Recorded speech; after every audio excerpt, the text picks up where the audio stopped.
Ils arrivent à Jéricho. Comme Jésus sortait de Jéricho avec ses disciples et une assez grande foule, l'aveugle Bartimée, fils de Timée, était assis au bord du chemin, en train de mendier. Apprenant que c'était Jésus de Nazareth, il se mit à crier « Fils de David, Jésus, aie pitié de moi !»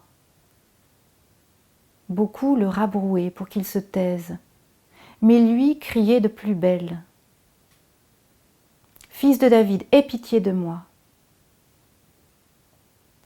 Jésus s'arrêta et dit « Appelez-le ». On appelle l'aveugle.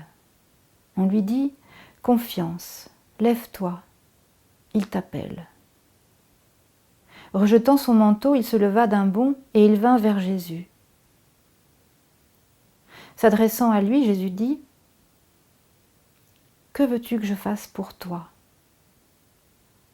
L'aveugle lui répondit « Rabouni, que je retrouve la vue. » Jésus dit « Va, ta foi t'a sauvé. » Aussitôt, il retrouva la vue et il suivait Jésus sur le chemin.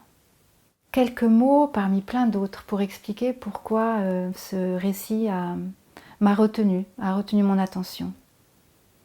Je crois tout simplement qu'il évoque non seulement le nécessaire dessaisissement pour suivre Jésus, pour le rencontrer, voilà, se dessaisir de son manteau, de ce qui pourrait empêcher cette rencontre.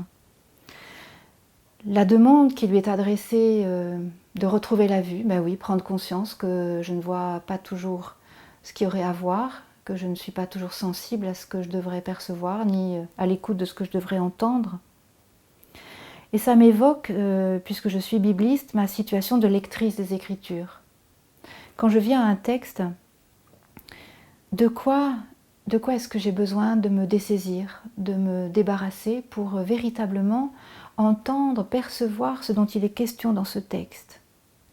Et puis, je prends conscience en lisant ce texte que voir ce qui est à voir, entendre ce qui est à entendre ici, bien, ça ne vient pas de moi, pas seulement de mon travail, mais ça m'est donné, voilà.